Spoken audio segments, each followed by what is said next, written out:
Passing back once again with some social and political philosophy for you, my good friends. Lest I justify.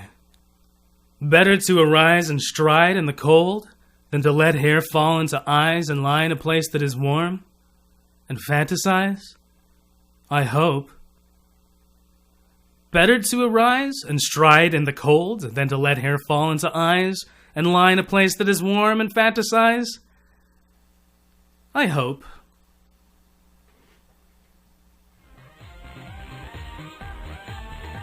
Today I want to talk about coping with dystopia. I think a lot of people are under the misconception, a lot of the people like me, if you subscribe to me or we're friends on Twitter or whatever, we have the hope, or rather we have the notion that we're falling into dystopia, and I just want to say, no. We're already there, folks. And it's time to cope. It's time to start coping and girding ourselves, embracing for the impact as it gets worse and worse.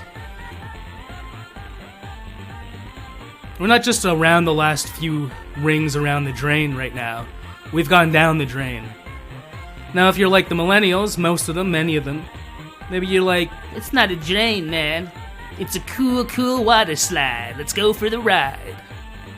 I was like that too when I was young, and growing up during the Cold War with the constant threat of nuclear war looming overhead. And being young, you realize you kind of have to embrace it. What choice do you have? You have to embrace it, because if you don't, you're going to go crazy, you're going to be lost in despair, you're going to become some sort of nut. If you got to change with the times, you got to go with the flow to a certain extent. And on the other side, we have the baby boomers. People like my dad, my uncle. Hey guys, if you're listening. Older friends that I have. Hi Mike, if you're listening. Tony. And I guess from them I get more of the sense of, James, take it easy. What's the big deal? That's the way it goes. That's the way it's going, and that's the way it's gonna go, and history is always changing, and progress is progress, right? And I think, no offense to them, but it's because they're older, and they're not gonna have to put up with much more of this shit. I think people that are part of Generation X, between the millennials and the baby boomers, there's Generation X. I'm at the very tail end of that. I'm almost a millennial, but not quite. I was born in 1979. And we're destabilized in the middle. We are destabilized in the middle. And we are living that Chinese curse. Interesting times. May you live in interesting times. It's a Chinese curse. And it's funny, when I was a kid, I loved, Blade Runner, as you see on the screen here, and dystopian fiction in general, even when in my teens and my 20s, and I still do. I really enjoy it, especially the Hunger Games. And in the back of your head, I guess, when you consume all these movies and things, in the back of your head, I think sometimes you think, oh, wouldn't it be cool if we actually lived in that? I mean, yeah, I know it sucks, but it's kind of cool, too, because it's interesting. It's so much better than our boring current state of affairs. But I guess in my mid-20s, especially once I read 1984 and George W. Bush was causing all that shit along with his administration and the stuff that Snowden revealed and all that. Whoa, sudden realization, oh shit, we are in those interesting times. Oh shit. And of course, if you know me and if you've read my bio or whatever, you know that I've exiled myself to Northern Ontario, which is so goddamn like District 12 in the Hunger Games. I mean, so much like it. It's not even funny. And, I grew up in the capital, Toronto, which is so much goddamn like. Toronto is so like the capital in the Hunger Games. Everybody has anesthetized themselves with decadence and consumerism and pursuing the aesthetic culture. They don't give a shit about District 12. They don't give a shit. They just call us rednecks and yokels. And they don't give a shit that history has turned into a runaway freight train. Just like Terence McKenna says, good old Terence McKenna, history is a runaway freight train on a dark and stormy night. The unofficial motto, I think it's unofficial, of the National Review, that long-standing conservative American publication, is that they're standing athwart history, yelling stop. And Terence McKenna surely would laugh. You can't stand to thwart a runaway freight train. Especially in Canada, I mean, that's so much so the case. Such an apt image right here. We're heading right off the fucking cliff. There's going to be more and more of Canada that looks like District 12 from the Hunger Games, and the people in the capital are going to become more and more self-anesthetized, more and more oblivious. This calm, oblivious resignation. So wherever history's taken them, well, who cares? Justin Trudeau's totally hot. Why are you complaining? Oh my god. Had lots of nightmares last night, you know, before making this video. Woke up screaming. My apologies to my neighbors. And then as I became more awake, I realized I started just laughing. Giddy laughter.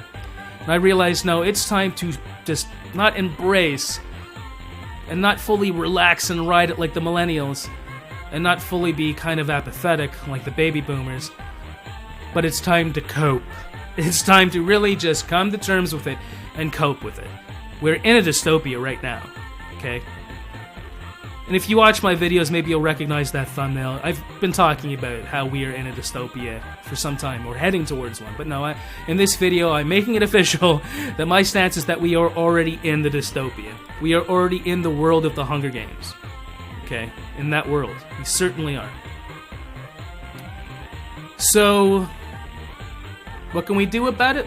Keep fighting, but just recognize that we're gonna have people like me, and I'll also say I can't speak for all Generation Xers. As I mentioned in my last video, there's this infantilization that has been going on for some time, especially in academia, but also at the hands of our mainstream media, that makes Generation Xers so much more like millennials. There's so many people my age that are acting like fucking kids, that are just bending over and taking it, and they're like, whatever, man, it's cool. The world's the way it is. Social justice warriors are cool. They're like fighting for good things. What's wrong with you? They can't see the lack of critical thought because they're not critical thinkers themselves.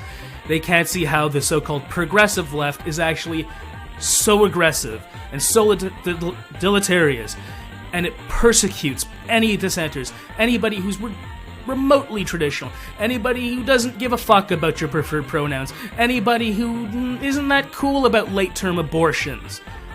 All these sorts of things that are associated with being conservative, though in my mind, that's more middle of the grounds, but that's the way things are going. Things have gone so far hyper-liberal. We are in such a hyper-liberal dystopia now. And a lot of people my age are cool with it. And I know there's some millennials that are maybe a couple that subscribe to me and that are like me and maybe that follow me on Twitter, that I follow on Twitter. There's a handful here and there of any generation. But for the most part, Generation X is destabilized in the middle, and I guess all I'm saying is we gotta recognize that we're gonna have this feeling of ennui interrupted by occasional bursts of chaotic disquiet. That's what my videos are. My videos are bursts of chaotic disquiet. As peripatetic as they are, as seemingly lacking in stable tone or format, I think that's the one unifying thing. These are my chaotic bursts of disquiet in regards to the dystopia that we live in. I hope it really is better to arise and stride in the cold than to let hair fall into eyes and lie in a place that is warm and fantasize. I really do hope so. I'll put that poem in the description below with some of my notes. I guess that's all I had to say on it. Let me know what you think. The fucking Capitol. I'll never go back to it. Unless it's fallen, I guess.